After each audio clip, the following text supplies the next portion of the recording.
record? And he said, huh? I said, yeah, he's recording. We would never record you without asking. That's why I wanted to ask. I said, damn. I said, I might have said some non-political. Yeah. I mean, you're all right. You can say anything you want on ours. And you got a whole list of questions. Yeah, well, no, those are for all the other channels too. So, so we're going now? Yeah. All right, so it's going to be off the cuff. Off the cuff is fine. Right. I'm here with Josh from the Untamed. They got famous for running bear dogs in West Virginia. Your guys' channel kind of blew up with that. The video, I think the videos are awesome. I know there's a lot of guys that, will say this and say that about it, but I think man's best friend, hunting bears, running in mountains. I mean, well, for the outdoorsmen that don't like it, we're the gate. Clay Newcomb's always said hound hunters are the gate to chipping away at other stuff. And I think what the Untamed's done, I mean, from 2018 when we started dropping videos to now, you look at how many hound hunting videos were out there before we started. Everybody was scared to drop them because of the hound effect, and it's, everybody thinks it's pets, but they're bred for working and bred for chasing. And then you look at the videos now in 2024 that's online of hound hunting.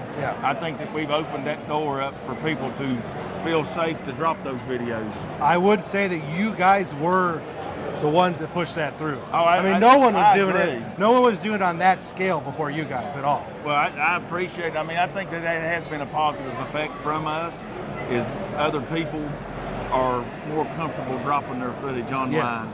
You can see even some of the big names on the cable television now. They're going mountain lion hunting and putting it on. They're going bear hunting with hounds and putting it on their channels and on cable television. And before it was unheard of. So I think that is a huge positive that we've shed light on.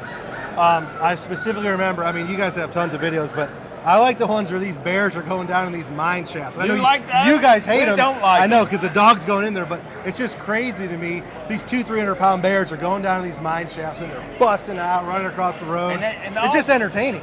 Yeah, it's entertaining. Bad for the dogs. I get that. Entertaining for TV. Right. Not entertaining for us, because that's the only time that we get nervous or kind of get in a tizzy. Because the only thing you're worried about is getting the dogs out of the hole. And you've had some dogs get hurt over the years. Yeah. I mean, and then that it's going to happen with hound hunting. That's the reality of it. I mean, you're putting a 50-pound animal against a 200. I mean, some of these hound hunters are running 500-600-pound bears. I mean, there's going to be stuff that happens, but all of us carry first aid kits for our dogs. All of us carry staple guns. I mean, we all do everything in the world. I mean, the dogs are like family, so we're doing everything for them to take care of them and treat them right. So it's the effect of hunting with hounds, but it is what it is. Like I said before, I think there's something cool about just man's best friend hunting in that way. Well, and it's the easiest way to get kids involved. In hunting outdoors. My son started bear hunting when he was 3 years old. He's 15 now, and he's never killed a bear. He goes for the dogs. Kids and dogs, they love them. You get them, and then you introduce them and say, hey, we're going to hunt with them, and then they're in the outdoors. And if you're teaching your kids to hunt, you ain't going to have to hunt your kids. I will say that we're at in Calhoun, it's real tough to hunt the bears because you're basically hunting them like deer. No bait, no dogs. And it's almost impossible to do. I had bear tag every year with my rifle tag, but I've only ever encountered sows with cubs. They'll get pushed out of their dens by deer hunters. Sows and cubs will run by. Never, you can't shoot those in West Virginia during that rifle season. And a big boar is just like a big buck. I mean, they're hard to kill. We get them on trail cam. You will. Probably at night. Probably at daytime when you ain't there. Night and day, hours before we get there. They're all up high. We never see them, but we got them on trail camera. Multiple different boars. That's what smart, I'm saying. I mean, smart. They're smart. And those hills, circle you. Those hills. So that was the first question I was going to ask, and we got sidetracked. How are you guys getting up and down those hills as much as you are? I know, right? Yeah, you got to use comfort on your feet right now. Those hills are insane. I don't have boots on, but man, standing on these concrete floors, I told Zach, I said, I ain't putting my tennis shoes on. I said, I'm wearing my damn slippers because they're just more comfortable.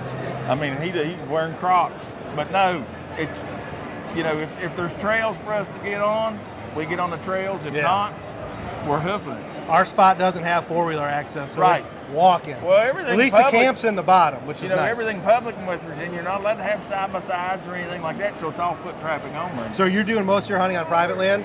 Private and public. Okay. Yeah. Anytime you're using the side-by-sides?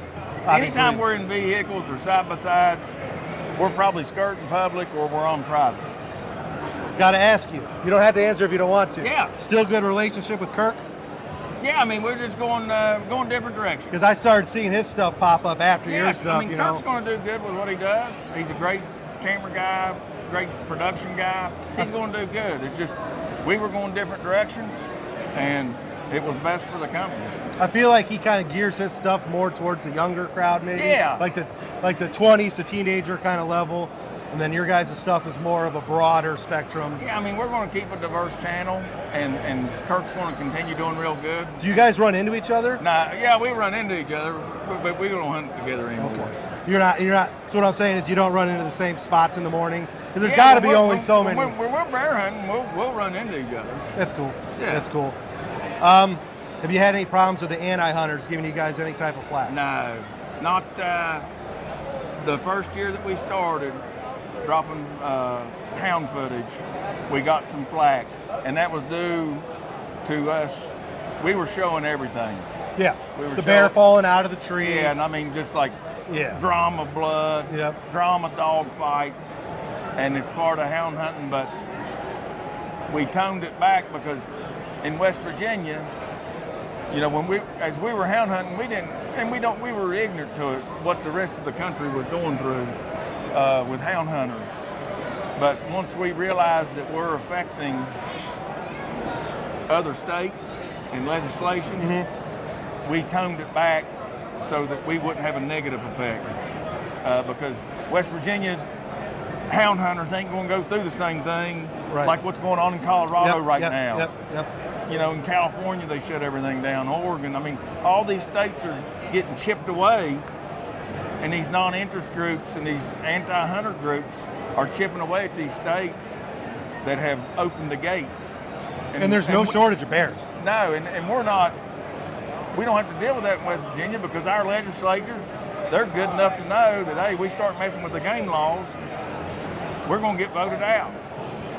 And once we realized that it wasn't just our little tunnel, and there was a bigger, broader spectrum that we were reaching, then we toned it back, and then it kind of flipped because we were catching flack in the beginning, and then we were like, hey, you know, a year later, everybody was like, hey, y'all keep on doing what you're doing. Everything's going great. It's a positive effect.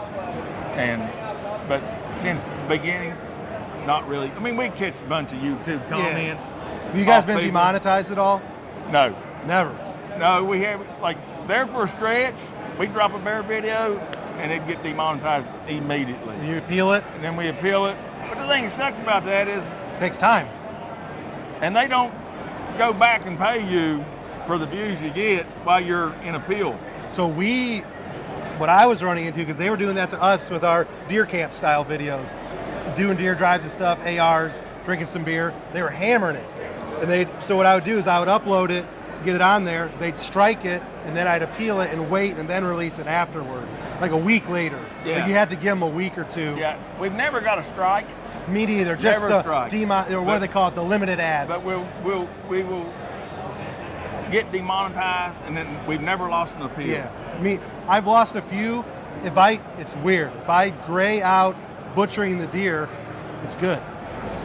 Yeah. Can't eat it, I guess. Apparently we're not allowed to eat it, Yeah, you know? and Google's always going to control that. Yep. Sometimes I think they demonetize because they think it's going to be a good video, it's going to go viral, and they don't want to pay you for it. True, I can see because it. you get your most views in the first 96 hours. Yep. So if you're We in actually have a bear hunt video going live tonight, so I'm hoping it does pretty good. and if you're in the appeal process for the hype of your video, they don't go back and say, hey, he got 200,000 views, we're going to pay him for that. That's why I get wait. it. That's why we wait, Yeah. you know? We just throw them out there and see what happens. We have a Montana spring bear hunt from 2023 going live on sweet. our channel tonight. Sweet. It's a pretty good time. We Yeah. didn't actually kill one in the spring. One of our guys got one in the fall when he went back. When you went back out. Bow hunt for elk, bear walk by. An And, opportunity. yeah, perfect ending to the video. Yeah. I won't keep you all day. You mentioned Clay Newcomb. Good relationship, bad relationship? Oh, absolutely. Clay has been in our corner. He first reached out when in 18 when we started dropping the bear videos. Clay was one of the people that reached out and guided, kind of mentored us on it's more than you all in West Virginia. Not disagreeing with what you're doing, but there's more going on than what you all are doing in West Virginia. He's kind of the voice for bear hunting right now. Clay and I still talk, got a great relationship. Good. Clay's an intelligent dude, Good, great speaker, and we've got a good relationship. I like to hear that. Yeah. Well, thank you. Yeah, man, appreciate it.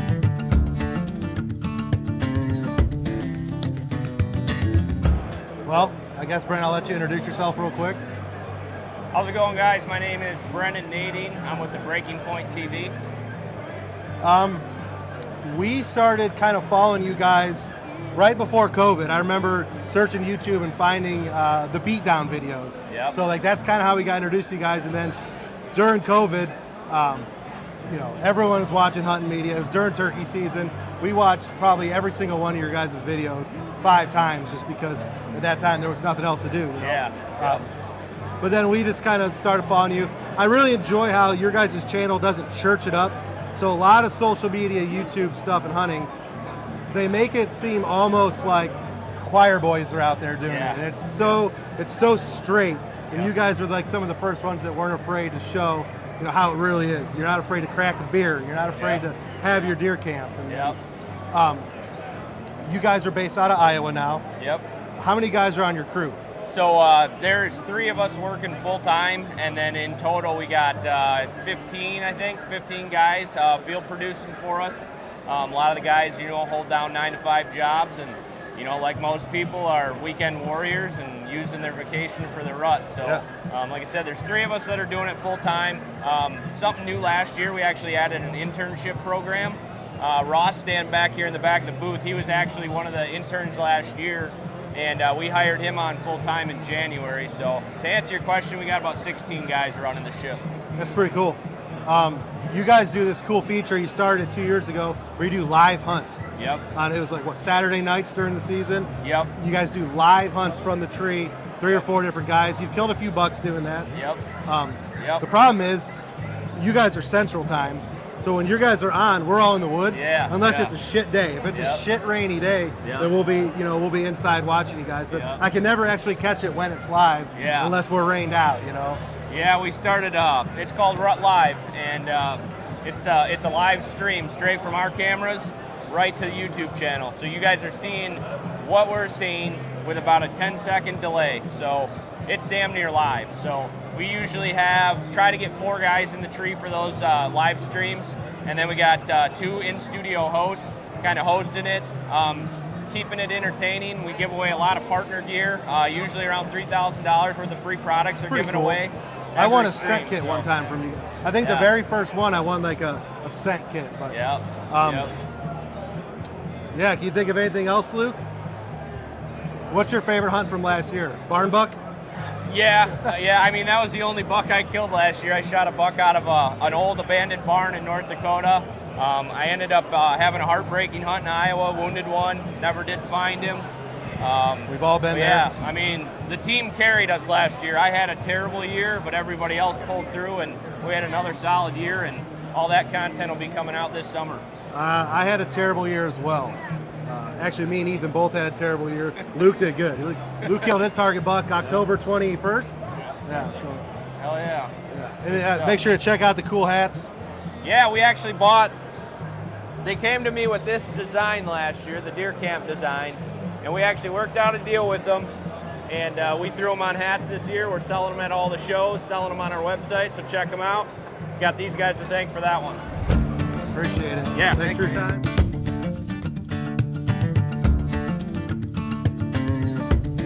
I guess the first thing I wanted to start with is you guys are obviously the Bearded Butchers. Yep. How was it going from a small family business, you know, small community where you guys are from, to nationally recognized and, you know, Pat McAfee show and all that kind of stuff? Like that's got to be a little bit of weird waters to navigate. It was. Yeah. So the biggest thing for us is, you know, we like to, you know, we don't really view ourselves anything different than just the guys who grew up in Creston, Ohio. Right.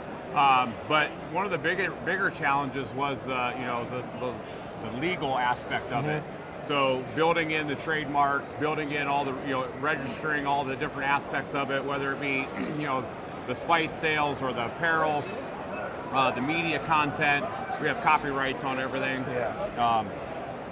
So just and the cost that comes along with it. So, I can only imagine. Yeah, so we took all the profits for a lot of years from the spice sales, and we just fold them back into building the brand. So going from 8 employees to almost 50 with our own warehouse. We do all of our own distribution, all of our own shipping and everything. So it hasn't all been easy.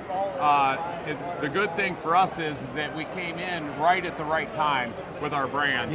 Right before COVID. Yep. People they were buying they were buying smokers. They were working from home. Yep. They were buying spices, and then they were spending more time outdoors. Yep. Which led to people shooting deer, people wanting to learn how to do their own processing, which led to the real popular YouTube presence that we had.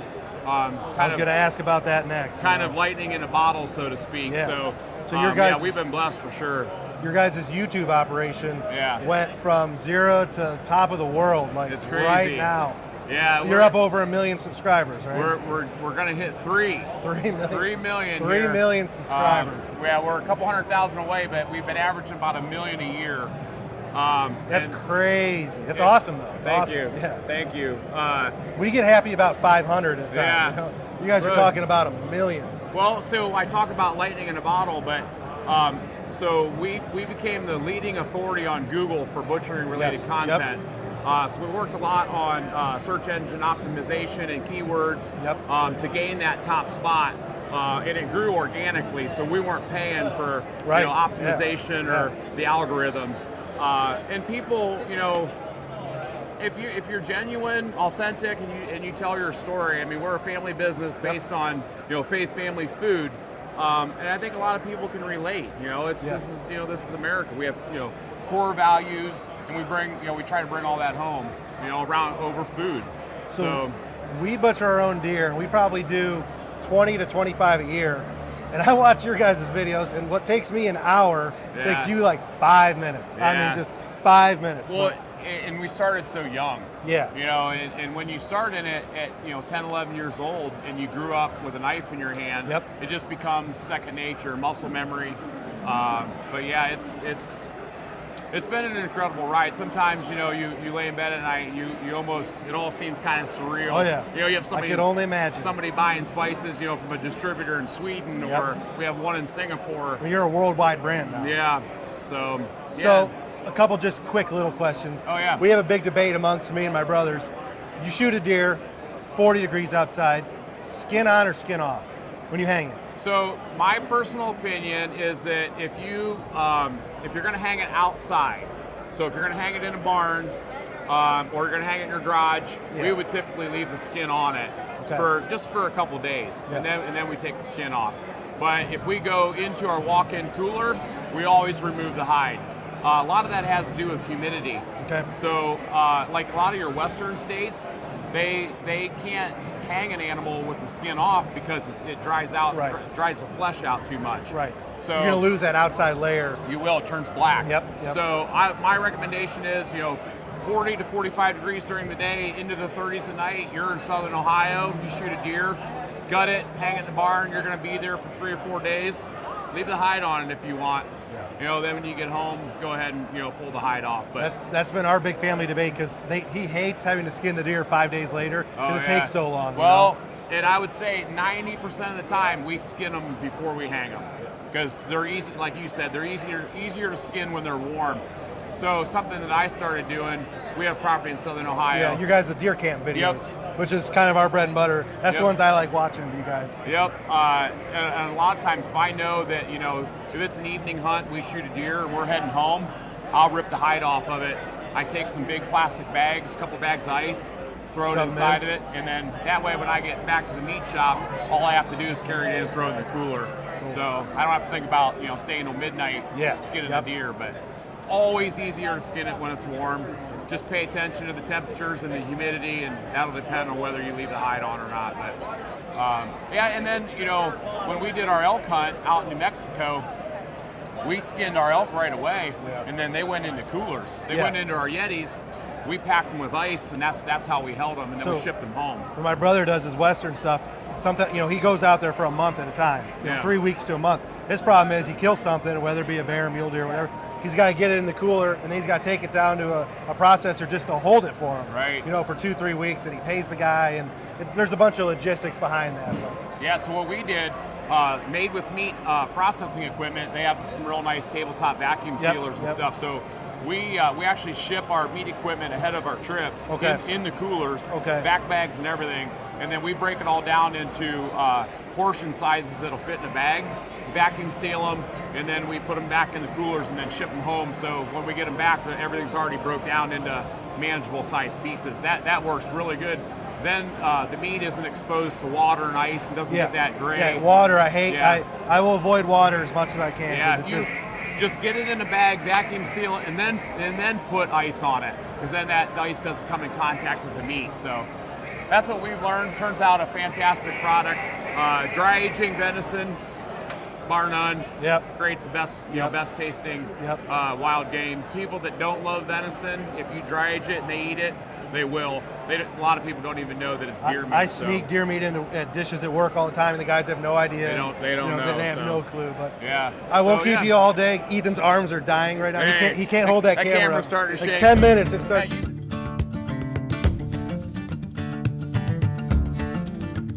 So we're here with Working Class Bowhunter. First thing that comes to mind when I say Landon Thomas. Who? Landon Thomas. I'm messing around. That was good killer. So, Luke, you work with him? I used to work with him. They're good buddies. He's a killer. That dude's a killer. He's a killer. And he always wears WCB stuff. Yes. We like that guy. Reps it good for you guys, which is cool. Yes. Out of all the guests you've ever had, so obviously probably 500 plus ish guests, I'd say. Who's been your all-time favorite? Say Mark Jury or T-Bone or Waddell would be up there. Greg Ritz is up there too. Those are it's hard to argue with those names. Yeah. I listened to your guys' Whitetail, Mike Reed the other day, and that was Midwest Whitetail. Yeah, awesome. those boys. It's that hard was to awesome, pick, man. It's like trying to pick your favorite kid. Right. You have a favorite kid, but you can't say it. Right. My first one's 10 days away, so I don't have that problem yet. You'll know what I'm talking about. You guys do a lot of you guys are very off the cuff.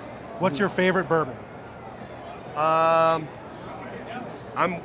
kind of trashy, so honestly, if you poured them out, I wouldn't be able to tell the difference. So just Bullet, because I feel like it's like the Bud Light of bourbons. Okay. And that's probably offending someone, but Ohio's all Busch Light people, you know. I mean, everyone drinks Busch Light and a little Natty, a little Miller. If I wouldn't no one's drinking Bud Light no more. No. I'd say like Woodford would be a nice one for me. Okay. Is that fair? Yeah. Okay. Woodford's not bad. The double oaked. I would take the double oaked over the regular Woodford. But. Yeah, I just dump water in it anyway. So you guys have been doing this, what, 9 years. 9 years. How sustainable is it going forward? I mean, obviously it's your full-time gig. It's what you do for a living. Yeah. You know, do you have plans on doing this for 20 years, 10 years? Is there something on the horizon maybe to change it up? There's always something on the horizon.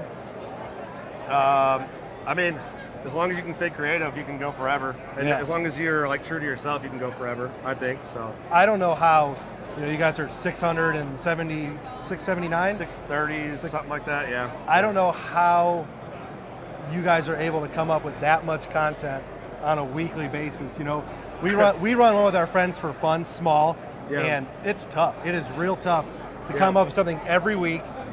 Get the cameras there, get the crew there. It's a lot. It helps if you're just passionate about it. You just know how to have fun with not a whole lot. We're kind of dumb, so it makes it easy because we can just talk. And I wouldn't say dumb. I think a lot of people like you guys because you are honest and real.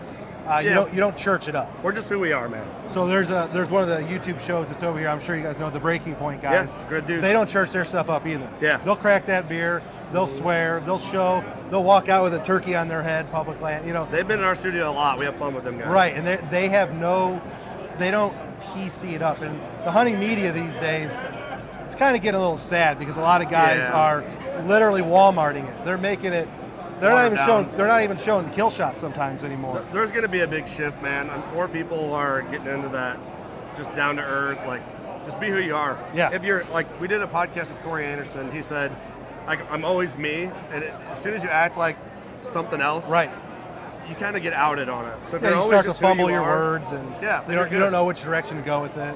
We're just unapologetically us, and we just rock it that way, man. Cool. I appreciate the 5 minutes. You guys, man, your thanks. guys' podcast is kind of the gold standard. Well, so, thank you, appreciate it. Yeah, it's awesome. We mess around a lot, but we worked hard, so.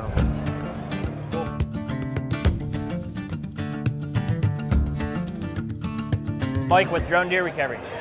Yeah, you're kind of the, you're not the first, but you're pretty much the forerunner or the pioneer of this kind of deer recovery thing right now. It's kind of a real big, huge part of hunting at this moment. I would say I'm the first to publicly show what I'm doing. So originally when a guy that I seen do it in Wisconsin, he kept it down low because it was that gray area. Is it legal, is it not? And I told him, hey, here's my deal. I'm sending it. Like I am letting the world know about this technology, and I think it's a great tool. And this is your full-time job now, right? This is all I do. This is all you do. And you were a fisherman before this, if I remember? No, I had a residential hazardous tree removal business. Big trees over houses, take them down with cranes, that type of thing. This is a lot more interesting. This? Yeah. You enjoy it more, I should say? Honestly, I did enjoy the trees, but the trees were very dangerous. So I told my wife, like, if I can get out of trees somehow, I want to do that. But yeah, I mean, come on, let's be honest. If you're flying a drone and you're getting paid for it, it just seems wild. Yeah. Like, for sure on the agricultural side. Right. Like, you send a drone out there and it's doing it all on its own, and I stand on top of the trailer and I look at my co-pilot and I'm like, is this real life? Like, I'm getting paid to do this. Right. So, crazy. Most of us on our crew, we work as firemen, so we use the drones at work. We, everyone, we have guys with the license. What is it? The part 10. Part 107. 107. And we've been using drones in our YouTube video for a long time. But the thermal drone thing, I saw my first one 4 or 5 years ago. The sheriff's department had them, the big ones, big massive ones for searching or lost and found, and people searching for lost people. They were flying them around, and it was the technology back then was cool. And now obviously it's a lot easier for the consumer to get their hands on them. There's a lot of controversy, so I know a lot of guys, especially here in Ohio. There's a lot of guys that aren't exactly for the use of these thermal drones. Fair Chase comes to mind, stuff like that. So you're saying people approach you that said that they don't want it? Because that's crazy. Most of the people that come to me, I would say it's about 99% of them are for the technology. If it's used for good, then they're for it. Of course, we can talk about the potential for abuse and all that type of stuff, but 99% of sportsmen think that you should be allowed to use it to recover a carcass that otherwise goes to waste. I have a couple interesting questions. One, how many times do you get called, or do your guys get called for does? Never. See, that was something we talked about a lot in our podcast, because there's more does being shot than bucks, and probably more does not being recovered than bucks, but the price point. People aren't willing to spend the money, and I think that's very unfortunate. It's something we had our podcast about it. We talked about it a little bit, but it kind of sucks that it seems like it's only for bucks, and first bucks and big bucks. But you have to look at this this industry. Most of this industry is for a sport. Like, it's not about the meat. I mean, it is about the meat, right? But it's a sport. You do whatever that draws you. Like, some guys like pattering a deer. Other guys like going on public land and randomly seeing a deer. Like, it's all on what you like to do. And so you spend your money on a sweet tree stand. The next guy hunts from the ground. Like, whatever you want to do to make your experience good, right? Like, whatever you find entertaining. If a guy spends $450 on a doe, it's like, wait, you're not going to do that. I mean, if you're already spending this kind of money, it's obviously not about the meat. Not with the drone recovery, but if you're running cell cameras and buying redneck blinds, I mean, you're not doing it for the meat, because you're at $500 a pound. Yeah, it's the most expensive meat anybody's eating. I guarantee it. I guess not to keep you all day. Let's keep going. The last question, and it's something we talked about a lot on our podcast, and it's something that I'm kind of convinced on, and there hasn't been a lot of chatter on it. But let's take the big name YouTube whitetail hunters, and we don't have to drop any specific names, but there's guys that rely on killing very large deer every year. It's part of what they have to do. Do you think they are using these drones to find the deer prior to hunting? Because I'll let you think on it, because personally, if you're the kind of guy that's making hundreds of thousands off YouTube and you have to kill a big buck every year, and it's legal to fly these drones to do herd analysis and find deer, I have a hard time believing that they're not. I have an extremely hard time believing that $8,000 investment can't help them find these 200-inch bucks on all these farms. Yeah, so I think that's going to come down to each individual. Do I believe that there are guys using it to do that? I think there are. Is everybody going to do that? Like, let's take, of course not. Let's take 5 of the biggest hunters on YouTube. 2 might, and the other 3 will never touch it. It's like my buck. It wasn't a monster buck. It was a 160-inch buck. We got a picture of him, but never once did it even cross my mind to even launch my drone to go see where he's bedded, because I did not want that on me to, you use your drone to go find it.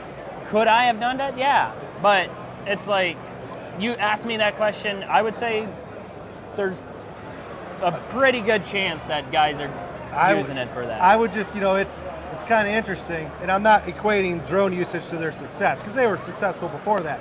But there's guys now that are killing multiple 180, 200-inch bucks every year, and they're, and on camera they're saying, they got the camera from, I had no idea, I can't believe that he's, it's like, can you though? But can you when you're that successful? So the thermal drone brought it to the market, right? Like, it's easier to find these big deer. I do believe that there were RGB drones, like red, green, blue camera drones used to find big bucks as well before, but it was not like made public. Well, all these YouTube channels have hours of B-roll that they're using from regular drones anyways. So it's not, they already, it's just easier to find them now. Yeah. Oh, yeah. Well, that's the thing. We had our operator out. He's like, the problem is no longer is anything sacred. I can just go park my truck at a pull-off somewhere and just fly over these fields at night anywhere in the county and see what you got. Yeah. And there's nothing stopping So the reason that we start talking about this, it's easier now. I'm an airplane pilot, and I know helicopter pilots. They had this capability before we did, but it's like, it's a dollar amount that keeps you from experiencing those things. So, and they're coming down in price. Is the whole DJI government thing going to affect you any? I don't know if you've done scared about it. Yeah, I didn't know if you did any reading on that. It's always a talk. We only know, because the fire departments now are all like, do we sell everything DJI? No, don't sell everything. It's going to be, what is in the country will be more valuable than, like, if it actually would become a ban. I don't think it will. We are working on another manufacturer out of a different country that will have a drone similar to this. But cool. Good questions. I like it. It's a very interesting topic for us. We're average sportsmen, and now that these drones are popping up around us, and we have friends with them. I'm going to ask you, are you for it or are you against it? I'm for recovery. Okay. I am for signing a contract. I'm going to help you recover this deer, but I think after that drone flies, there should be a period.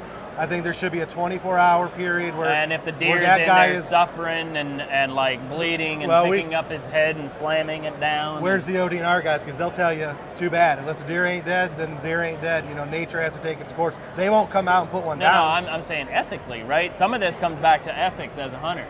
I agree with that 100%. The problem, at least where we're from, we're in Medina County, so we're northern Ohio. Yeah. You're only hunting 15, 20, 30-acre properties. We got barriers of whether we're even allowed to go get that deer from the landowner. We got barriers where it runs onto public land. That happens a lot of times. Public land is in park district, not huntable. So we're running into that up there, the drone operator that we have. I do think we should be able to use the drone to recover the deer. And I have no problem with the herd analysis stuff either, but I think there should be a hard deadline at the season opening. I think it gets really gray with people when you can start flying drones around to find deer during the season. I think that's a real great. I'm not in disagreement with you, but I'm also like, where does it stop? Because you can turn your trail camera on right now. I can get on my Spartan app, turn it on. I got one. I got two, actually. I got two Go Lives. Yeah, and right now, I can tell what's there. And so if I'm walking to my stand, I make sure there's nothing out there, keep walking in. Or if you see a deer, it's like... Well, it's just like cell cameras, corn piles, drones. I will use them while they're legal, but if they tell me tomorrow I can't use my cell camera, I'll sell it. If they tell me tomorrow I can't use corn, I'll stop using it. So, that's where we're a little bit different, because, like, do you drive 70 in a 65 mile an hour speed limit at times? No, I'm a fireman. I'm always safe. Okay, so that's what I'm saying is kidding. You have your boundaries, right? So just because the state tells me I cannot use this to recover a carcass, I believe they are misinterpreting the law, and I believe it's a good tool, so I am going to do that. Have you been arrested yet? I will be arrested if I need to be, but I haven't been. Has it been close? Never. I haven't watched any of your latest videos, but I remember when your first channel first started coming out, I watched all of them because they were so interesting. Yeah. And now there's so many of them that it's, it kind of gets a little saturated. I mean, I do appreciate you talking with us. Yeah. I can have these conversations.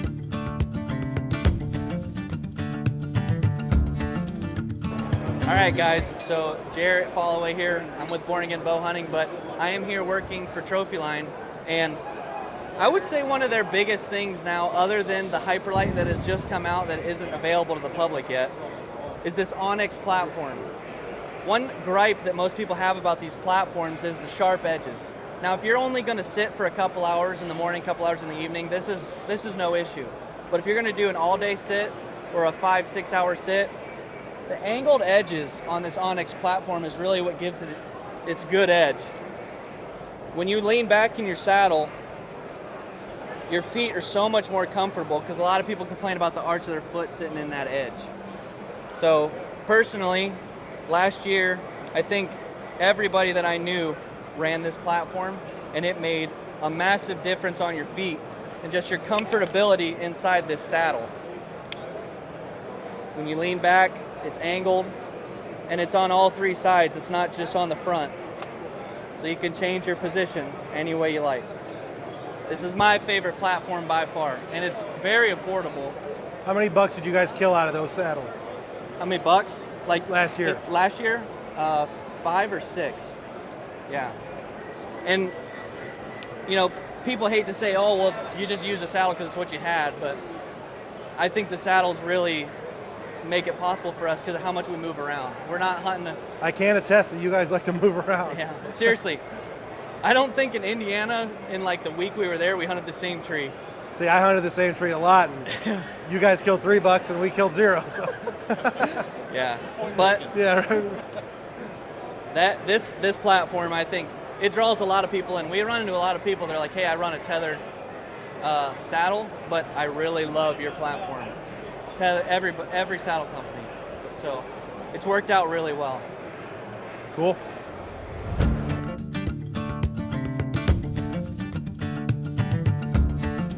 Every year we come and talk to you for a few minutes. No, I know. Yeah. I just can't remember the names. I know you see thousands of people. Yep. Obviously, Jared, sort of Whitetail Adrenaline, big name in the market.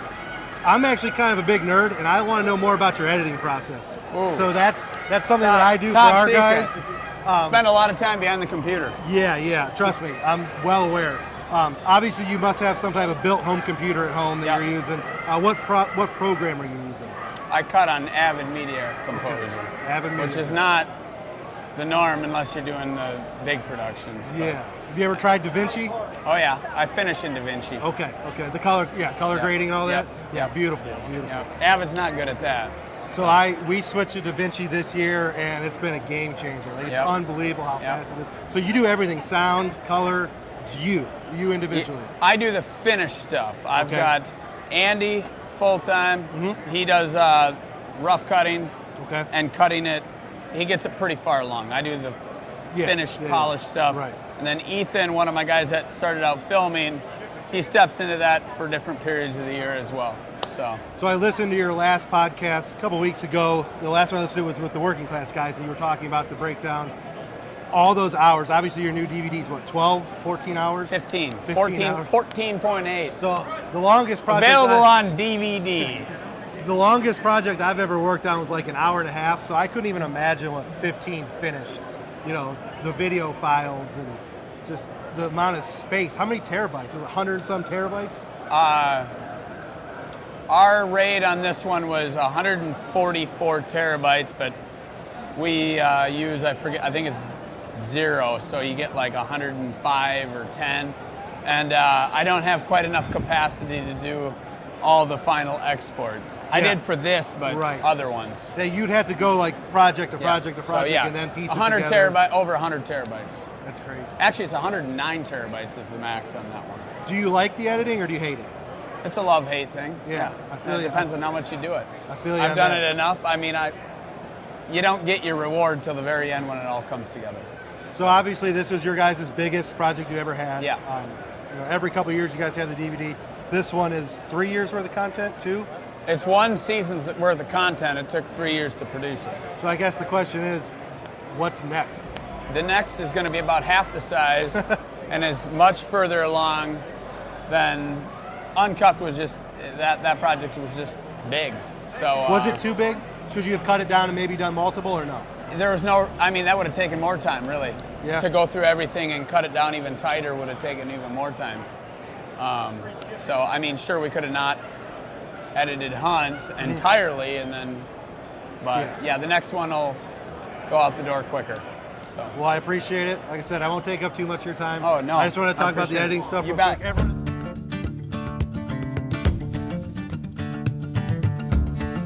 All right, we're here with the guys from Latitude Outdoors. Introduce yourselves real quick if you could. Jake Metallic. I'm Derek Bratis. You guys filmed the show Grit. That's kind of your guys' social media show that you put on. I mentioned it earlier off camera.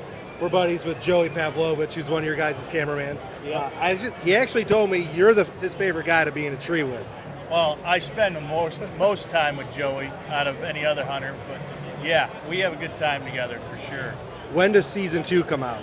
Season 2, are we doing early summer again? Yeah, I think we're going to push it back a little bit. Last year we did early, and then we kind of ran out of episodes by early October, so we have a lot more. We have about 12 episodes this year compared to like 8 last year. No, so yeah, last year was like 6 to 8, something like that. We added more hunters to it. There's going to be a lot more faces to it. So okay. It's going to go a lot longer. What was your guys' favorite hunt from next year? Is there something we should look forward to? Did someone kill a big one? The only one I was on was Nebraska. I guess I was in Ohio for a few days too, but Nebraska was a good one. Alex got a good one down there. So, you guys have a new podcast. Yes. What happened to the old one? Why is there a new one? What's the deal with all that? We're still going to have the other one, the In Session with Jake Bush. Jake Bush is having a second child right now with his wife, so he's a little busier. Just to kind of get more content out there. We're also doing the new Method podcast with David Riley as the host from the Fall podcast. So we're going to have both. You'll see David in the Grit this year too. Yeah. Just trying to get more stuff out there for everybody. So yeah, that getting enough content's kind of hard. Especially you guys are pushing it off a year, and what you have is what you have. I know it's kind of tough to film in real time and get any of that stuff out. Do you have any new products for this year people should look at?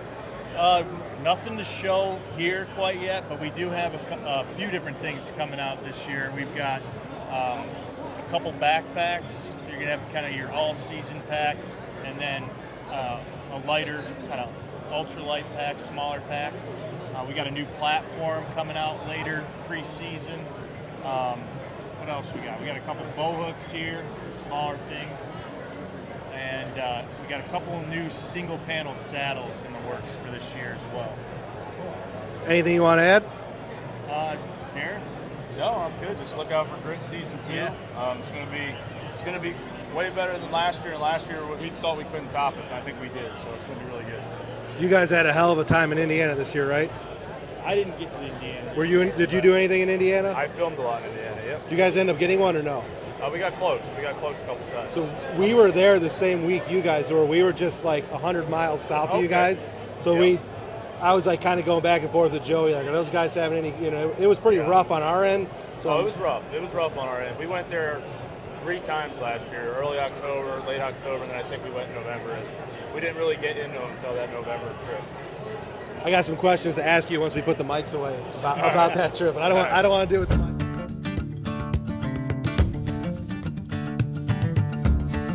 All right, Spencer with Domain here. We're here at the Ohio Open Season Expo. Yeah. Deer Classic here. And so Domain, we're running all of our show prices, obviously, but for springtime, the best time for clover, Comeback Kid and Hot Chick are going to be your frost seeding options. And then No BS is awesome for the wood plot. We've got everything. Got you guys covered. You know, if you want a screen mix, if you want big brassica blend with no bulbs, check us out. So got a little bit of everything. And what stores are you guys also available in? Around here, you're going to find us in all the TSCs, all the Rural Kings, a couple sports shops here and there. Okay, cool. So, yeah. Where's the company based out of? We're out of Wisconsin. Okay. Yep. Go Packers. Yep, go Packers. Go Cheese Curds, too. Yeah. Yep. So. How long has the company been in business? So we've been around since 2019. Okay. I joined the company right after high school. Actually, I got an awesome opportunity here. Super young, got in early, and now we're, not a huge team. There's about 7 of us full time, and it's been an absolute blast. Awesome industry to be in. So. Cool. Yeah. You guys have any social media? Like, do you do YouTube, Yep. Instagram? YouTube, TikTok, Instagram, Facebook. Yep. All right. Check them out. Absolutely. Thank you guys. Appreciate it. Yep.